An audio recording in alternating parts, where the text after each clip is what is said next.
I can't stand before you tonight and say that I understand what the Postal Service's study means, because I still haven't seen the study. I understand from my service on the Budget Committee, from hard times in the county, from the challenges our whole country faces, that we may have to make some tough choices. I understand. And I'm willing to defend them if they've been explained to me, if I've had an opportunity to go through the numbers, if I can see the analysis, and if I've been given the time to do my homework for you. Today,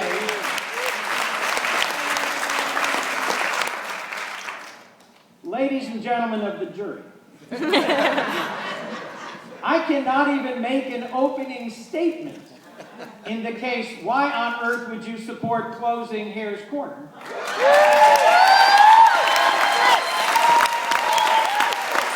Because I don't have the facts. Now, I hope you heard in the comments from my senior senator some genuine out-of-the-box thinking. Some challenges to the folks who are doing the analysis about, have you thought maybe about Easton? Have you thought maybe about over the line in Pennsylvania? Have you thought maybe about the impacts this will have on our business and our community? And before I can sleep at night asking anyone to schlep 35 miles up the highway to keep your job,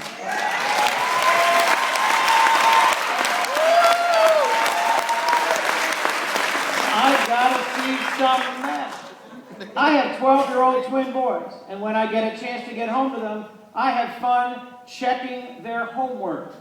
I've got a boy who likes to rush. He likes to get to the end. He likes to get it over.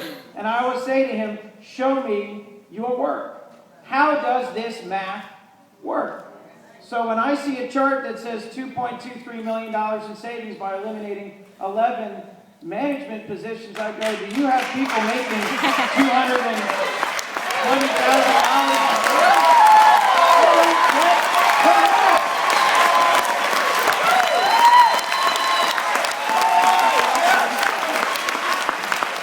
know these folks aren't making $230,000. And when from the first draft to the second draft, transportation goes from a couple $100,000 cost to a $1.7 million savings, I say, that's great. Show me the math.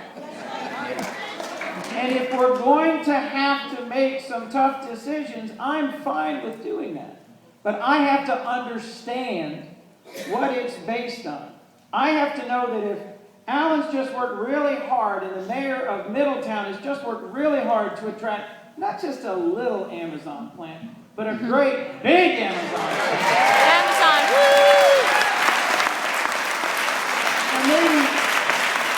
And maybe they don't know better, and everything they ship by UPS and DHL and FedEx. But I don't think so.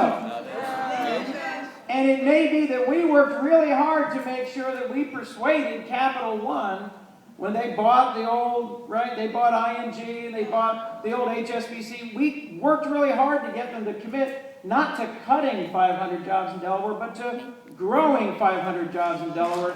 And when they met with that CEO, we said a couple things. We said there's a great workforce in Delaware, there's a great environment in Delaware, you've got a very responsive congressional delegation and governor, and it's a great place to grow a business that relies on a whole lot of mail.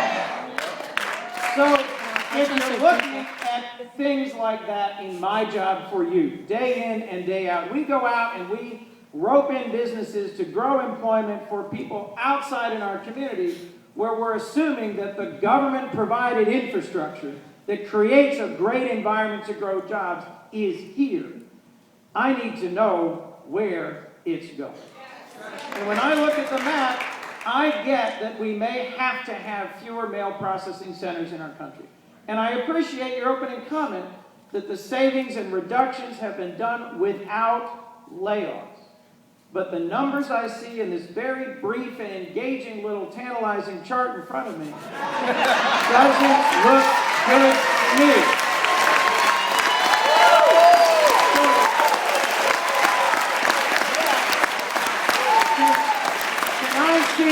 by show of hands if you are committed to retiring from your current job in the Postal Service?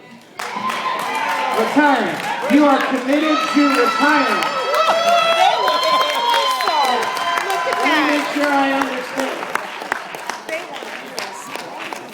Could I see a show of hands if you would like to retain your current employment with the Postal Service? Thank you. We've seen a couple things. Those are important numbers. Making sure that we understand who wants to schlep 35 miles up to Jersey, who wants to stay at Hare's Corner, what is possible in terms of keeping the service level for our valued business customers and first-class mail patrons, and looking at all the options. Senator Carper referenced this study that was done by the Department of Defense. And I don't want us to miss this point. Base realignment and closure. This thing has succeeded over, I think, 5 rounds in shutting down bases all over the United States over 20 years. And when you get told as a base that the BRAC Commission has singled you out and is shutting you down, you are done. Frankly. Nationally, it has virtually never happened that a BRAC base was able to look at the numbers, undo the analysis, and save their job. I was not a member of the congressional delegation. I deserve no credit for it. Senator Carper was, Congressman Castle was, Senator Biden was. The new Castle County Air National Guard wing was told their 6 C-130s were needed for the nation somewhere else. And a whole group of folks dug into the numbers, were able to look at the decision matrix and the reasons that the Department of Defense and Air Force applied, because they were known and public. And they were given the time to do their homework, to show the math, and to analyze it. And you know what they found as they went through it? Lots of errors about how they scored different bases, how they rated the workforce, how the quality and service level measured into it. And it gave our community an opportunity to show that while we understood there need to be bases closing around the country, that this Air National Guard unit is one of the best, highest performing, most effective, and needed for its dual mission of disaster relief and national security response.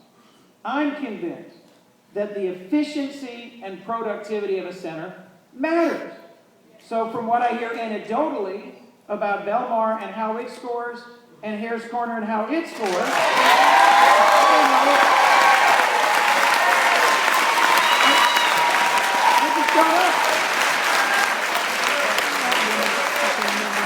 but I don't know. I can't show you my homework because I don't know what the criteria are. And if it matters where your business community is that is feeding in your valued first-class mail, I've got a core question. By moving from an overnight standard to a 2 to 3 day standard, are we risking our seed corn? Are we just pushing to the day when the mail stops having anything first class in it and becomes second class through and through? Bulk mail, so that nobody waits by the door to see what's coming in the mail. They all just go, oh, keep it.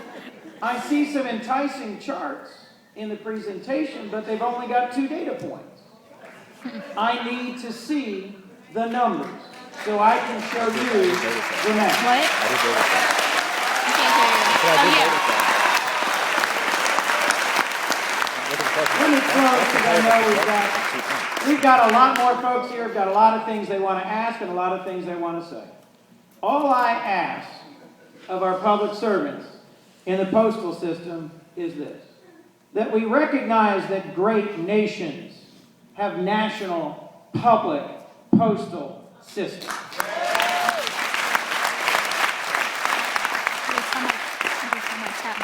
There are services that the private sector can provide in moving mail and moving products and packages. There are.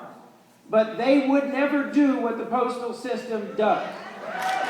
Never.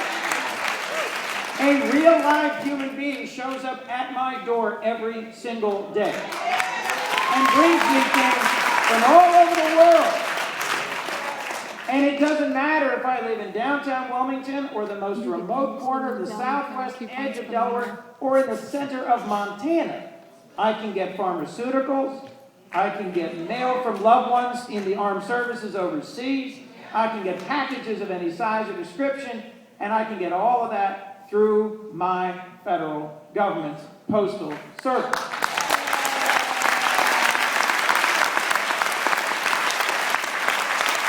Some of my Tea Party friends in the Senate love to quote the Constitution to me.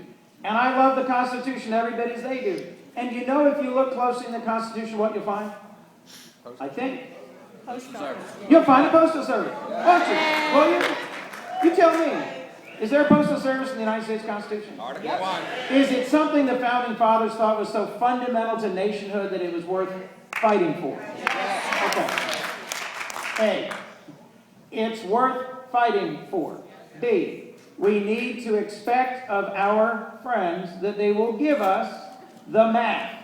We will see the study, we will understand the criteria, and we'll have a chance to bid, to make our best case, so that I can turn from talking to you and talking to them and say, how do we make our best case?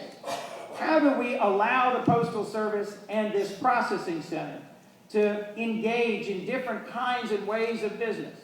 How do we look at ways to be efficient that don't cost people's jobs? And how do we look at ways to be efficient that don't inevitably slouch towards the end of the postal system? Because I hear brave words that all we're doing is getting rid of the equipment and moving a few people. And we're going to keep this and this and this and this. But I don't see why it makes sense to keep a building that big when you don't have all the things. I'm just saying. So my concern is that today they come for the APWU and the processors. And tomorrow it's a different conversation, because suddenly when the, right, then the, right. And it just means in 10 years, my daughter is getting her mail from FedEx. I don't like that future. So I need to know the short term and the long term. Now let's face reality. There are other critical changes that can and should be made in terms of the obligations the postal system faces. Some shackles that have been placed on it in terms of pre-funding obligations that should be reversed. And bigger issues that aren't directly relevant to this decision. All I expect of these fine fellows, these men and women, is that I know the rules.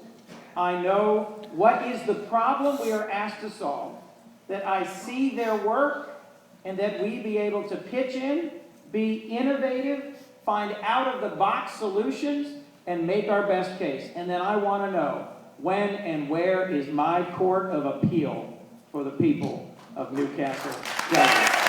Thank you. I look forward to the fight. Let's get it done.